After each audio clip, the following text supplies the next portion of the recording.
할렐루야. 긍휼이라고 하는 단어를 표현하는 원어 중에 헤세드라고 하는 단어가 있습니다.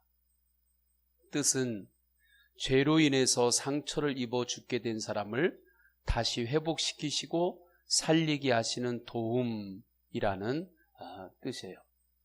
그래서 이 긍휼을 변치 않는 사랑, 때로는 부드럽고 따뜻한 사랑이라고까지 번역을 하기도 합니다.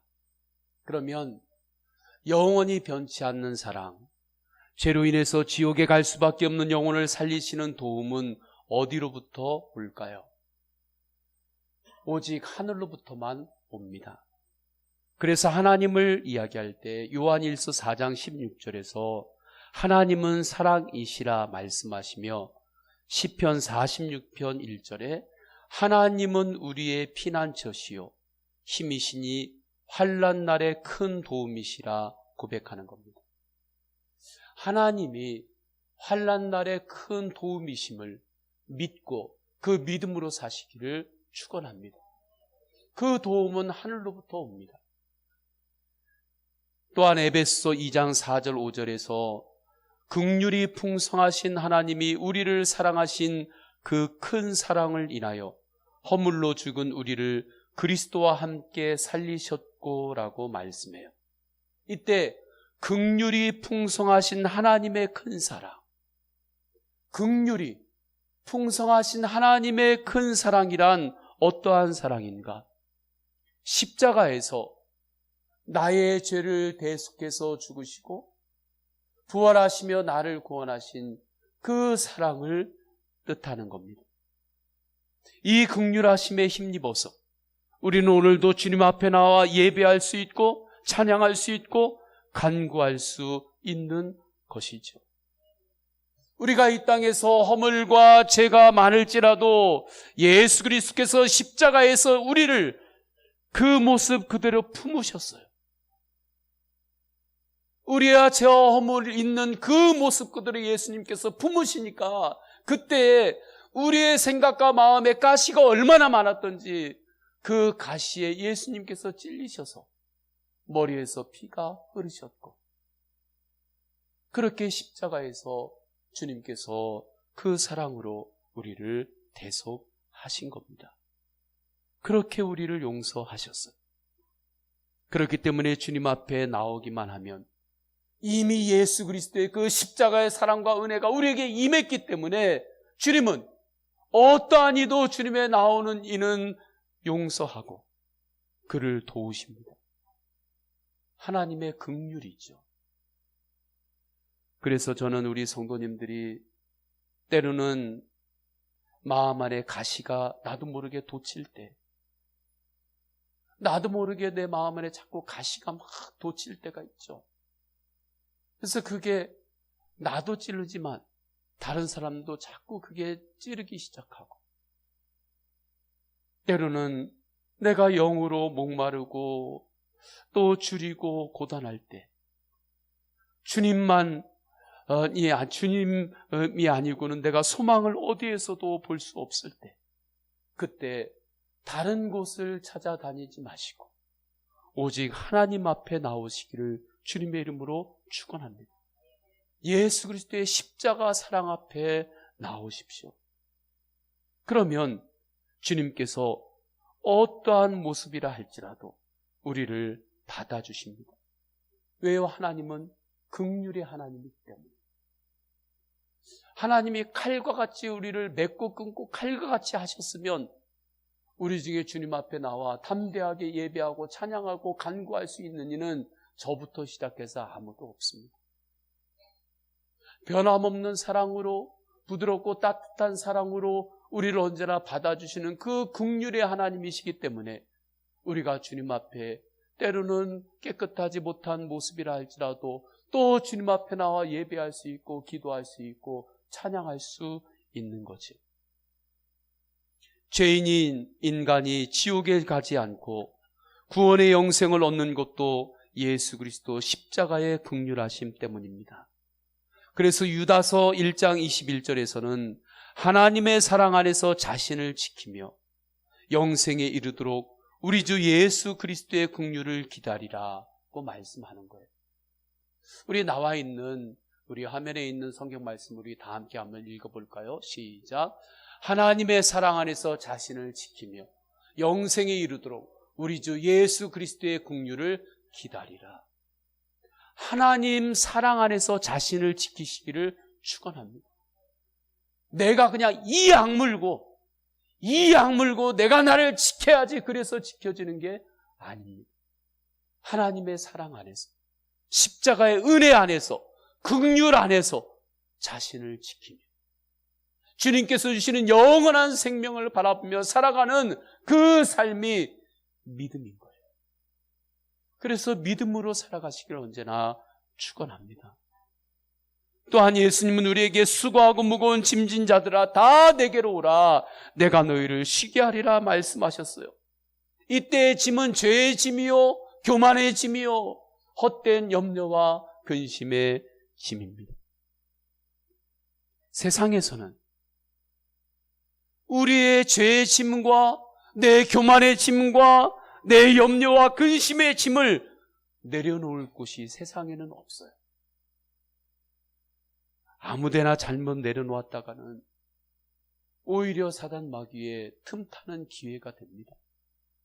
아무데나 내 염려 근심 내려놓고 아무데나 내 모든 것을 맡기고 그렇게 사는 것, 그것을 주님은 원하지 않아요.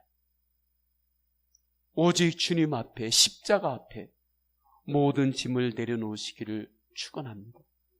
이것을 맡길 수 있는 게 믿음이에요. 왜 그렇습니까?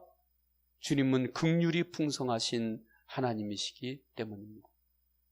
그래서 긍휼은 하나님의 놀라운 은혜요 하늘의 능력입니다. 우리가 하나님이 주시는 복, 그 복을 받고 하나님 안에서, 주 안에서 나를 지키며 주 안에서 행복하게 살아가는 그 열쇠를 예수님은 말씀하는 거예요. 긍휼이다. 긍휼이다. 변함없는 사랑이다. 부드럽고 따뜻한 마음이다. 오병이어의 기적도 예수 그리스도의 긍휼하심과 한 어린아이의 긍휼의 마음을 통해서 그 놀라운 일이 일어난 겁니다. 예수님은 수많은 무리들을 보았어요. 그들을 보았는데 그들이 영적으로 목자 없이 움직이는 유리하는 양처럼, 양이 목자 없이 다니면 얼마나 그 양이 힘듭니까? 근데 무리들이 목자 없는 양처럼 영적으로 기갈에 허덕이고 영적으로 너무 줄이고 목마른 상태에 있는 것을 주님이 보셨어요. 그래서 주님께서 그 영혼들을 볼 때 마음에 불쌍히 여기는 마음을 갖습니다. 그리고 영의 양식을 먹이시죠. 하나님의 말씀을 전합니다. 우리가 하나님의 말씀을 들을 때 하나님의 말씀이 영의 양식입니다. 할렐루야. 영의 양식을 먹어야 돼요. 영의 양식을 예배하면서 설교를 통해서 듣고 성경 말씀을 읽으면서 영의 양식을 먹지 않으면 그냥 영적으로 너무 배고파가지고 돌아다니면서 아무거나 먹어요.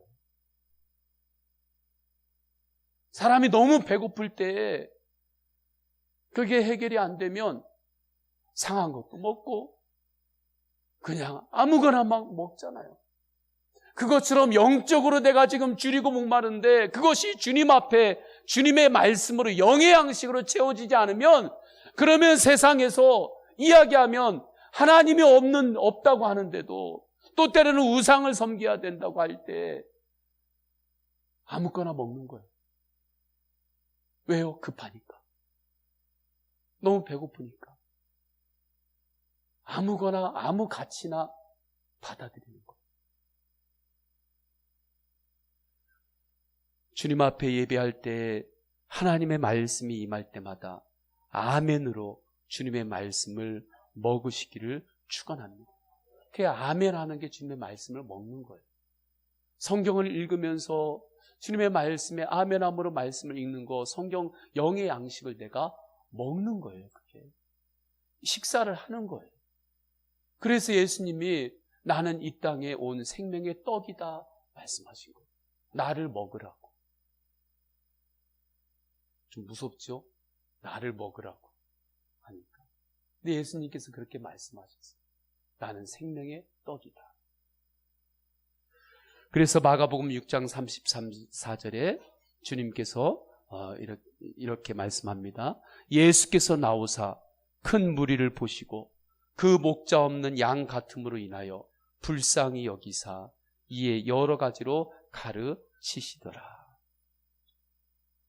불쌍히 여기다. 이것이 주님의 긍휼의 마음이고 여러 가지로 가르치셨다. 이게 말씀을 전하신 거예요. 그런데 이제 그곳에서 많은 무리들이 말씀을 이제 듣고 영의 양식을 먹었는데 시간이 한참 지나니까 이제 은혜는 받았어도 배는 고파요. 배는 고프게 마련인 거예요. 육신의 배. 이제 배가 이제 고픈 거예요. 시간이 한참 지나서. 그런데 5,000명이나 넘는 그 많은 사람들을 먹일 음식이 그곳에는 없었습니다. 그때 한 어린아이의 긍휼의 마음을 볼 수 있는 사건이 일어나요. 어린아이가 자신의 양식인 떡 5덩이와 물고기 2마리를 가지고 와서 예수님께 내어놓습니다. 배고픈 어린이에게 오병이어가 얼마나 소중한 겁니까? 사람이 배고프면 일단 배가 채워져야 뭘 할 수 있잖아요. 뭐가 보이잖아요. 어린이니까 얼마나 더 그랬겠어요. 그런데 자기 혼자 먹으면 그래도 넉넉하지는 않지만 그래도 굶주린 배를 채울 수 있는 음식을 자기 혼자 먹지 않고 그 어린아이가 예수님께 그 떡 5덩이를 가지고 내어 드립니다. 그 아이는 그때만 해도 오병이어의 기적에 대해서는 상상도 못했을 겁니다. 제자들도 그때까지 몰랐으니까요. 단지 어린아이는 말씀을 전하시는 예수님이 얼마나 시장하실까, 예수님이 저렇게 말씀을 전하시는데 얼마나 시장하실까, 그 생각을 하고 예수님께 그 떡 5덩이를 물고기 2마리를 내어드린 것뿐이에요. 정말 어린아이와 같은 긍휼의 마음이죠. 그런데 그 후에 그때부터 놀라운 일이 일어납니다. 예수님께서 오병이어를 그냥 뚝딱 드신 것이 아니라 그 오병이어를 축복하시고 하늘을 향하여 감사 기도를 드리시고 오병이어를 나누기 시작하는 거예요. 제자들을 통해서 나누어라 말씀하셨습니다. 근데 제자들이 나누기 시작하는데 놀라운 일은 나누는데 그 바구니에 담겨져 있는 떡이 줄어들지 않는 거예요. 오히려 나누면 나눌수록 그 떡이 더 풍성해지고 물고기가 더 풍성해져요. 결국에 5,000명이 넘는 사람들이 배불리 먹고도 남는 역사가 일어났습니다. 예수님의 긍휼하심과 한 어린아이의 긍휼한 마음으로 인하여 영적인 양식과 육적인 양식이 다 풍성해지는 기적이 일어났습니다. 저는 이러한 기적이 우리 교회에 계속해서 일어나기를 원합니다. 저는 이 기적이 우리 성도님들의 삶 가운데 일어나고 체험되고 경험되기를 주님의 이름으로 축원합니다. 오병이어의 역사, 은혜를 나누어도 은혜가 모자람이 없는 제단, 오히려 은혜를 나누는데 그 은혜가 차고 넘치는 제단이 우리 서원 제단이기를 원합니다. 주 안에서 교회 안에만 우리가 머무르지 않고 세상을 향하여 활짝 문을 열고 세상을 향하여 나누어도 모자라지 않고 차고 넘치는 은혜가 있기를 원합니다. 그 핵심이 뭐예요? 그 열쇠가 뭐예요? 주님은 말씀하십니다. 긍휼이다. 그래서 긍휼히 여긴다는 복이 있다. 긍휼로 사는 사람은 복이 있다. 말씀하시는 거예요. 그래서 우리 교회의 비전은 선교 비전입니다. 우리 성도님들끼리 알아야 되기 때문에 선교하는 곳을 다시 한번 이렇게 안내를 해드립니다. 우리가 국내에는 6개 교회를 선교 후원하고 있어요. 그리고 기독병원의 의료선교회가 있는데 그곳을 우리가 후원합니다. 그리고 아까 말씀드렸듯이 필리핀과 인도네시아, 또 다일구 공동체, 또 선교사님을 우리가 새롭게 또 후원하고 후원을 시작했어요. 이렇게 비전의 동심원을 주님께서 점점 키워가십니다. 우리 교회는 주님께 받은 은혜가 너무 큽니다. 우리는 주님께 받은 은혜가 너무 커요. 돌아보십시오. 여기까지 우리가 올 수 있었던 것 다 하나님의 은혜입니다. 우리가 죄인임에도 불구하고 주님을 예배할 수 있는 것, 그것이 하나님의 큰 은혜예요. 그 성경에 보면 1만 달란트를 탕감받은 사람, 그 사람이 바로 우리와 같습니다. 그런데 1만 달란트 탕감받은 사람이 자기에게 누군가 100데나리온을 빚졌다고 해서 그 사람을 그렇게 긍휼함 없이 그 마음을 닫고 행했던 것, 그걸 주님께서 보실 때 기뻐하지 않으셨고 주님께서 오히려 그 축복을 막으셨잖아요. 그래서 우리는 하나님께서 우리에게 은혜를 주실 때, 나에게 은혜를 주실 때 그 은혜의 문을 끊임없이 활짝 열고 나누고 세상을 향하여 나아가야 되는 겁니다. 주님이 주신 은혜가 우리 교회 안에만 머물러 있게 해서는 안 돼요. 그래서 저는 긍휼의 마음으로 세상을 품고 영혼을 품고 나아가는 선교적인 사역이 앞으로도 계속 우리 교회를 통하여 확장되기를 원합니다. 또한 기도로 준비하는 것은 3월에 사순절 특별 새벽기도회 때 헌금은 우리가 이 선교 비전 가운데 예수마을이 있는데 그 예수마을 비전을 위해서 우리 교회가 있는 이 마을을 위해서 사용하려고 그렇게 기도하고 있습니다. 지금까지 우리가 이 마을에서 노방전도, 청소전도, 노인정 식사 접대, 또 사랑의 쌀과 박스를 우리가 나누면서 이 마을 사람들과 만났어요. 이제는 거기서 한 걸음 더 발걸음을 내디디려고 합니다. 예수 사랑의 마음으로 다가서려고 해요.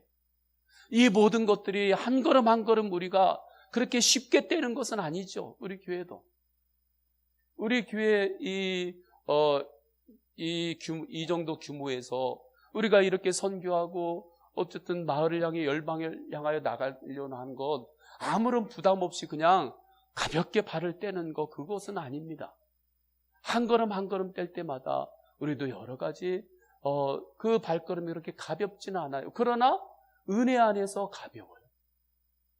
은혜 안에서 그 발걸음을 떼고 가는 거죠. 이 조그만 걸음이지만 이 모든 것들을 통해서 하늘의 축복이 저는 이 마을 사람들에게 임하기를 기도합니다.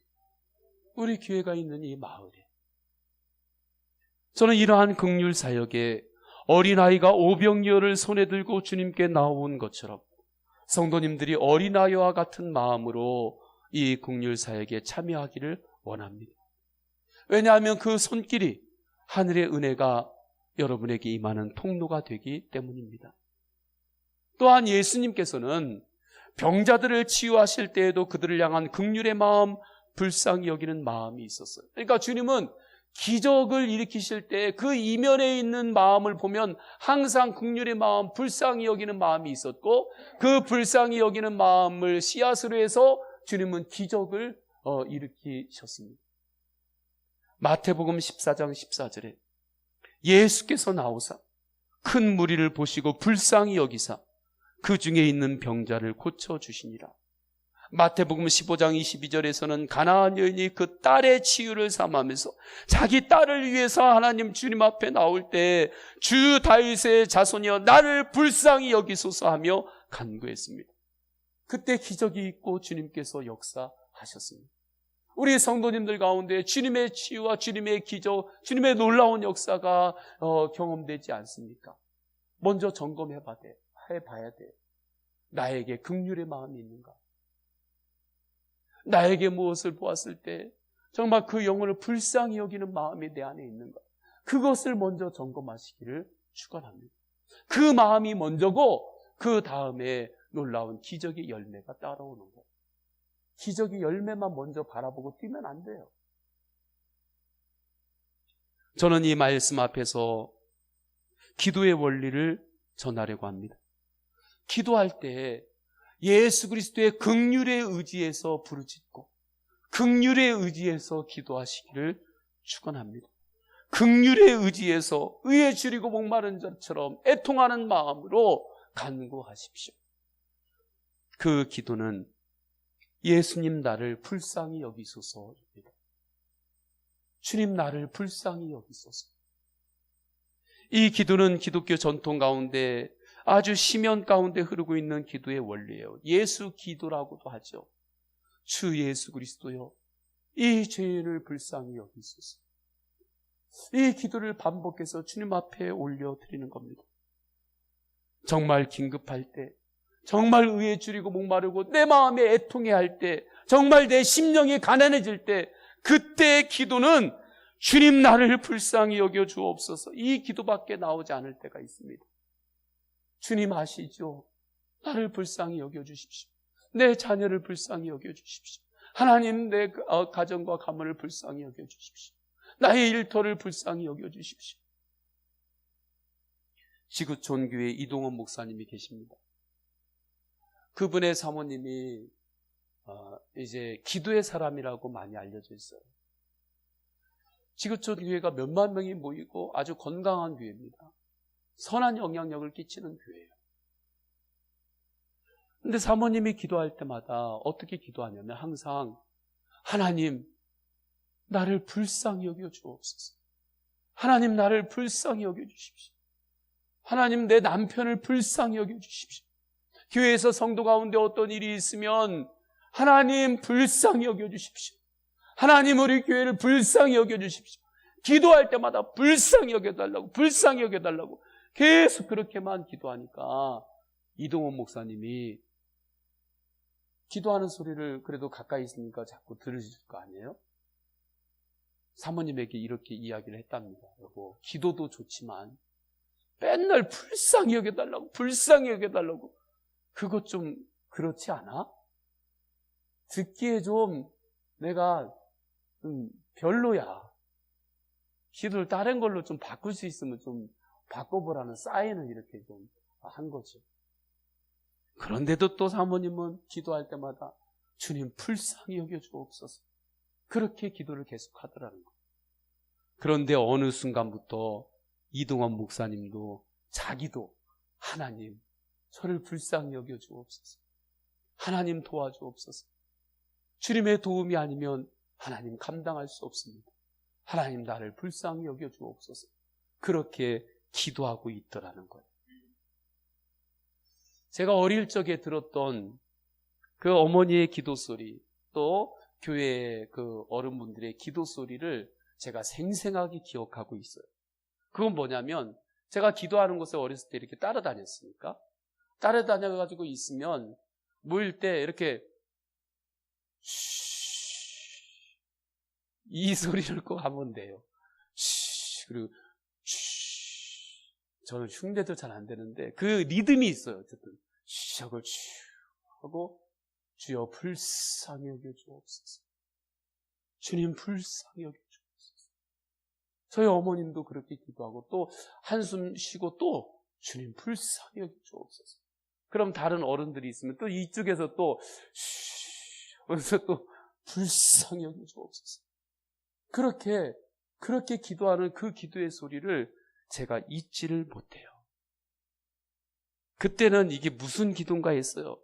그래가지고 그거 흉내 내려고 저도 기도할 때는 막 소리도 내보기도 하고 그랬죠. 그런데 그 기도가 주님의 긍휼을 바라보며 의지하는 기도였습니다. 주님의 긍휼을 의지하며 기도하는 기도였어요. 그러니까 하나님께서 놀라운 응답과 역사를 일으켰던 거예요. 그런데 오늘날은 기도할 때 주님 나를 불쌍히 여겨주시옵소서 그렇게 기도하는 나를 불쌍히 여겨달라고 하는 그 기도가 요즘은 한국교회에 별로 없어졌어요. 유창한 기도는 많이 있는데 하나님 나를 불쌍히 여겨달라고 그렇게 주님 앞에 엎드리고 하는 그 기도, 저는 그 기도가 우리 안에 회복되어지기를 축원합니다. 그래서 저는 사모하며 갈망이 있을 때 저도 하나님 저를 불쌍히 여겨달라고 제가 기도합니다. 불쌍히 여겨달라고. 그러면 주님이 주시는 은혜와 응답이 있습니다. 기도할 때 예수 그리스도의 긍휼에 의지하여 기도하십시오. 주님 아시죠? 주님 아시죠? 나의 삶을 주님을 아시죠? 나의 자녀를 불쌍히 여겨주시고 나의 심령을 불쌍히 여겨주옵소서.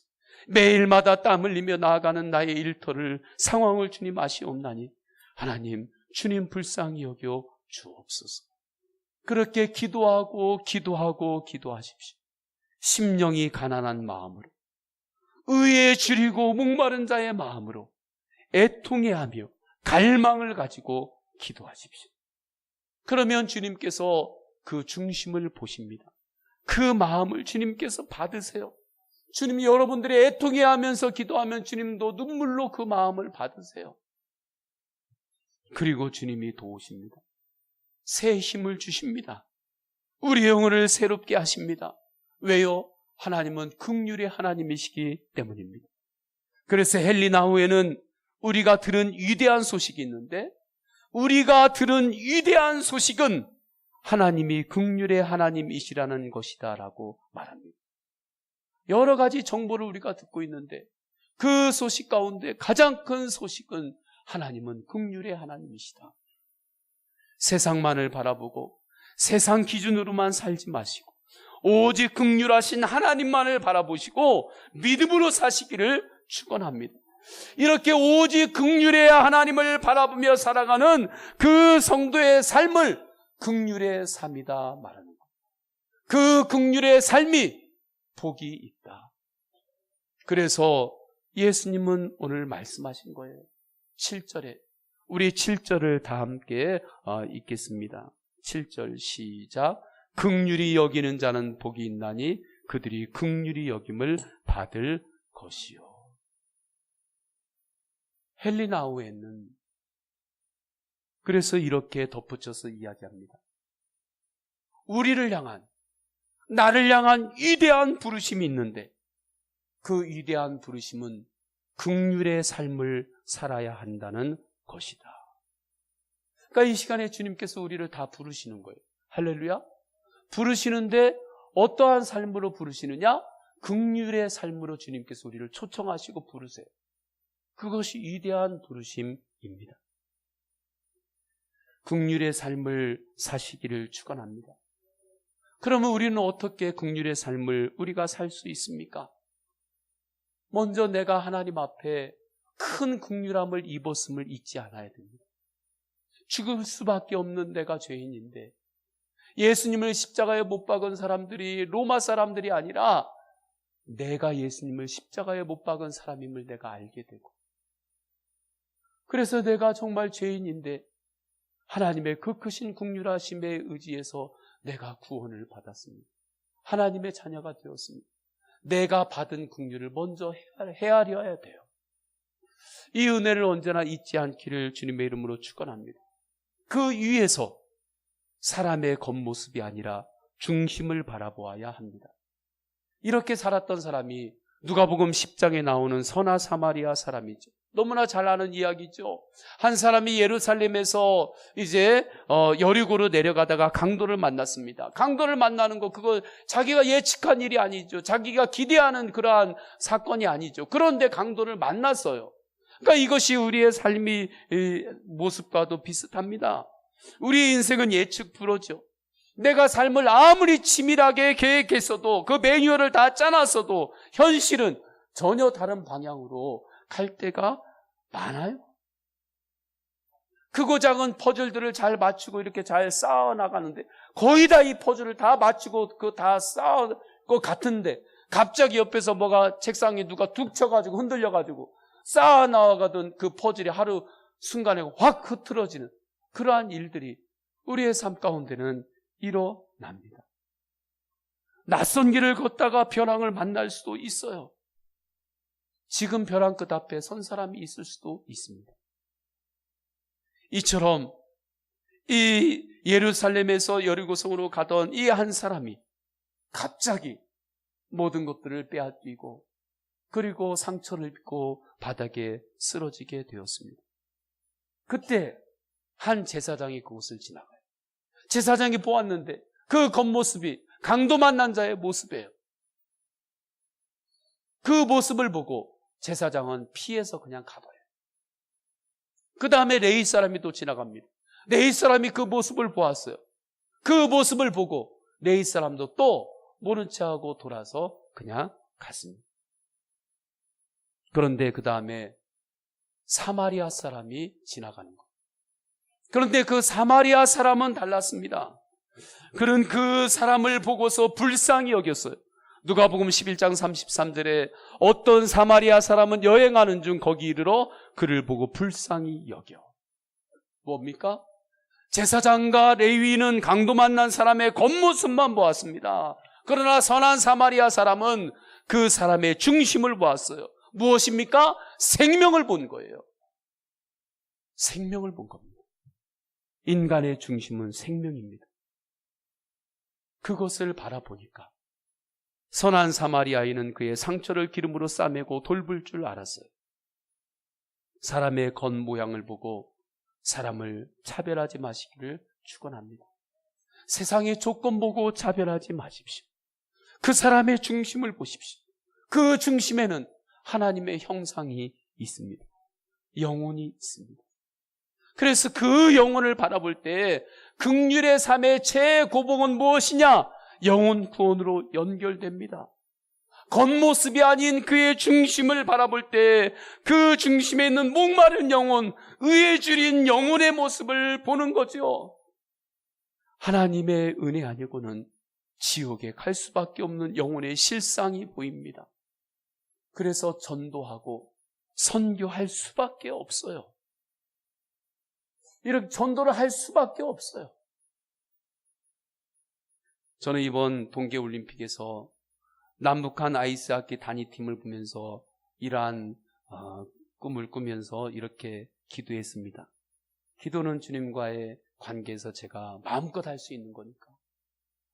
주님, 언젠가는 저 남북의 저 문이 열릴 터인데 주님께서 반드시 열어줄 걸로 주님 믿고 기도합니다. 주님, 문이 열려서 우리 성도들과 북한에 있는 성도들이 한 팀이 되어서 긍휼의 마음으로 열방을 바라보며 세계 선교를 감당하는 날이 올 줄 믿습니다. 아이스하키 단위팀도 됐는데 왜 단기 선교팀은 왜 안 되겠어요? 하나님 그날을 주님께서는 언젠가는 허락하여 주실 줄로 믿는데 하나님 그날을 우리 교회가 준비하는 교회가 되기를 원합니다. 그 날을 준비하는 것은 뭡니까? 우리가 매일마다 긍휼을 훈련하는 거예요. 할렐루야. 긍휼도 훈련이 필요한 거예요. 어느 순간에 갑자기 되는 게 아니에요. 저는 우리 성도님들에게 하나님께서 긍휼의 기회를 주실 때, 누군가를 섬길 수 있는 기회가 왔을 때, 누군가에게 은혜를 나눌 수 있는 기회가 왔을 때 주님을 바라보며 섬기고 나누는 은혜가 있기를 축원합니다. 그 훈련을 자꾸 하는 거예요. 이렇게 우리가 긍휼의 삶을 살아갈 때 주님은 우리에게 긍휼의 열매를 주세요. 그 열매가 뭡니까? 그들은 긍휼히 여김을 받을 것이며, 긍휼로 사는 사람은 긍휼히 여김을 받을 것이다. 좋은 씨를 뿌리면 반드시 좋은 열매를 맺습니다. 긍휼의 씨앗을 심는 사람은 반드시 긍휼의 열매를 얻습니다. 그런데도 많은 사람들은 긍휼로 세상을 보지 않아요. 왜 그런지 아십니까? 긍휼로 사는 것이 복이라고 믿지 않기 때문에 그렇습니다. 이 믿음이 없어서 그래요. 이 세상은 경쟁 시대인데 전쟁과도 같은 이 사회를 살아가면서 내가 긍휼의 마음으로 살았다가는 내가 망하지. 긍휼의 마음으로 살았다가는 사람들이 나 무시하고 우습게 보고 되겠어? 오히려 더 날카롭고 내가 더 거칠어야 승리하고 성공할 수 있다고 그것을 믿어요. 많은 사람들이 이것을 믿어요. 그러나 그렇지 않습니다. 사람의 중심보다 사람의 겉모습이 더 중요하다고 생각해요. 긍휼이 좋긴 좋은데 그것은 도덕 시간이나 윤리 시간이나 그런 데에서만 긍휼이 좋지요, 좋아요, 그러면 예 맞아요 하고 그렇게 할 때에만 긍휼이 좋은 거지 내 현실에서는 아니다라고 생각을 합니다. 영혼의 구원보다 당장 재미있는 내 육신의 삶이 더 중요하다고 믿어요. 영혼 구원보다 당장 내 육신의 그 즐거움, 그렇게 살아가는 것, 그것이 더 중요하다고 믿는 거예요.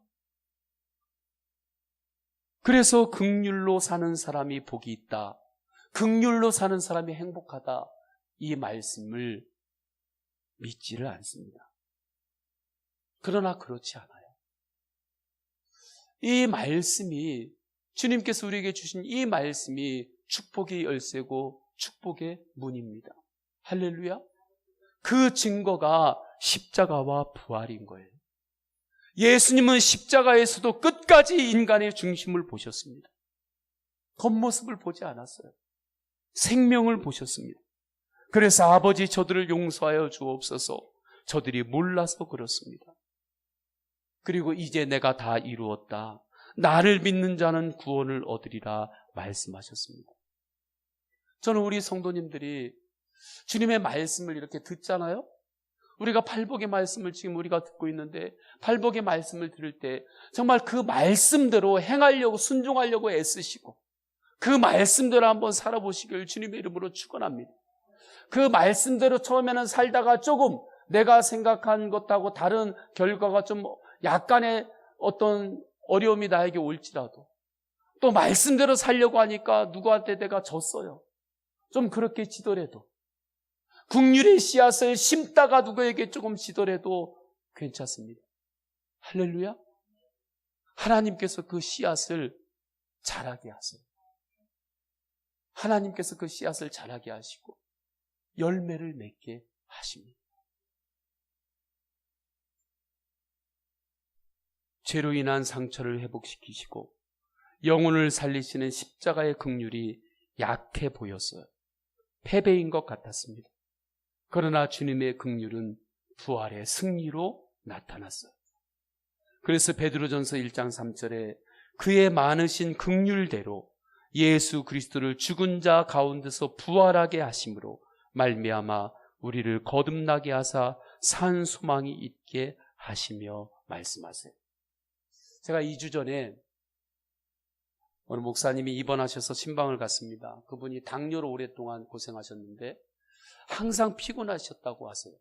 근데 이제는 좋은 의사를 만났고 또 이제는 적극적으로 치료를 받아야 되겠다 해서 이제 인슐린을 이렇게 몸에 투여하는 그 시술하는 그 펌프기, 그것을 이제 몸에다 이렇게 시술을 하시고 그리고 식단을 이렇게 잘 조절하시면서 이제 드신 거예요. 근데 2주가 안 됐는데 가서 만났는데 몸의 컨디션이 너무 좋아졌다는 거예요. 이전에 비해서. 살 것 같다는 거예요. 그러면서 얼굴이 활짝 펴졌어요. 그러면서 인슐린 펌프를 보여주시는데 그 펌프가 작아요. 2마디 손가락? 그 정도 작더라고요. 그 호르몬 양도 그렇게 많지도 않고. 그렇게 조그만 양의 호르몬만 몸에 들어가도, 이 정도만 들어가도, 그리고 음식을 조금만 조절해도 몸이 그렇게 달라지는 겁니다.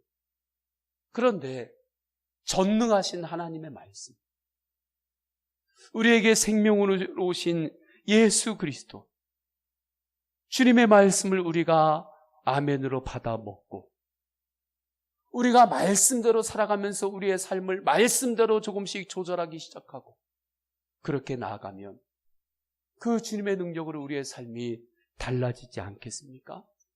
안 달라지면 기적이죠. 달라져요. 하나님은 긍휼의 하나님입니다. 오직 하나님만 바라보며 긍휼로 사는 것이 복입니다. 기도할 때 하나님의 긍휼에 의지해서 주님 나를 불쌍히 여겨달라고 기도하십시오. 그냥 붙들어요, 하나님을. 하나님 나를 불쌍히 여겨달라고. 그리고 사람의 겉모습만 보고 차별하지 말고 언제나 중심을 바라보고 그 영혼을 바라보며 전도하고 긍휼의 씨앗을 심으십시오. 긍휼의 씨앗을 심다가 조금 내가 좀 지는 것 같아도 그냥 괜찮아요. 주님께서 그 씨앗은 반드시 자라게 하시고 긍휼의 열매로 주님께서 갚아주십니다. 그것이 그들이 긍휼을 얻을 것이며, 이 말씀에 긍휼히 여기는 자는 복이 있나니 그들은 긍휼함을 입습니다. 이 시간에 찬양하겠습니다. 찬양할 때, 말씀을 붙잡고 찬양할 때 우리 심령이 가난한 자는 천국이 저희 것이며, 우리 팔복의 말씀을 생각하면서 찬양하겠습니다.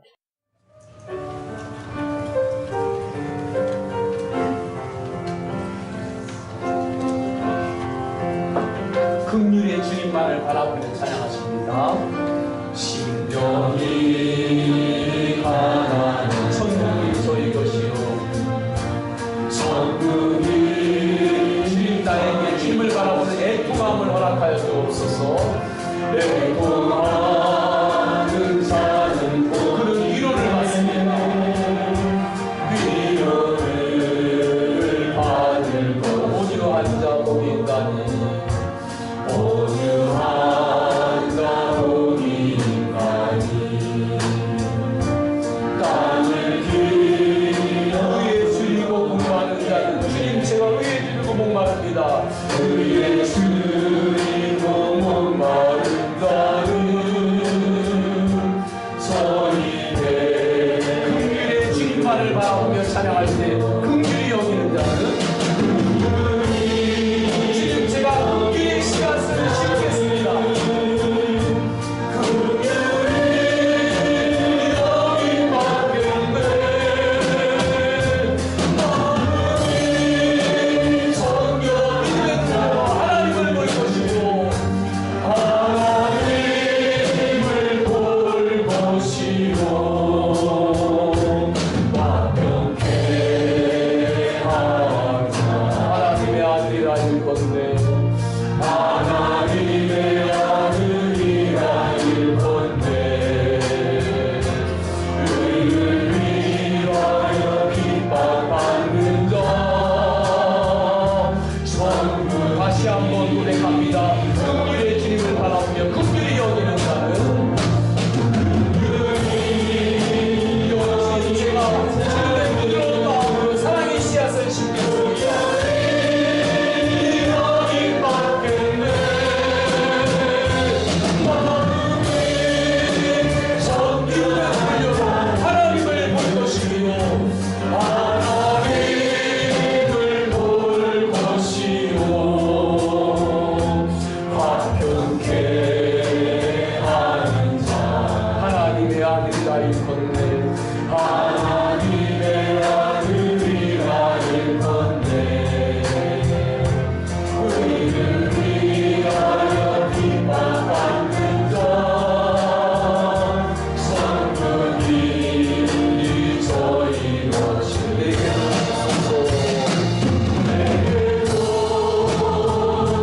주소서. 내가 너를 받기 원하네.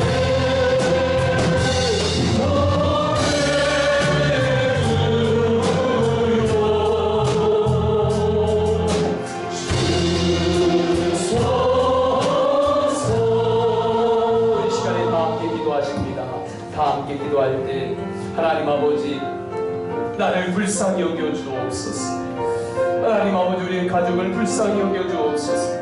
나의 자녀를 불쌍히 여겨 주옵소서. 나의 일터를 불쌍히 여겨 주옵소서. 주님의 도우심이 아니면 갈 수 없습니다. 오직 주님만을 바라보며 또한 주님 앞에 결단하는 것은 긍휼의 씨앗을 심겠습니다. 우리 다 함께 통성으로 기도하십니다. 할렐루야. 하나님 아버지, 주님께서 함께하여 주셨습니다. 하나님 아버지, 나를 불쌍히 여겨 주옵소서. 주님의 긍휼함에 의지하여 기도합니다. 하나님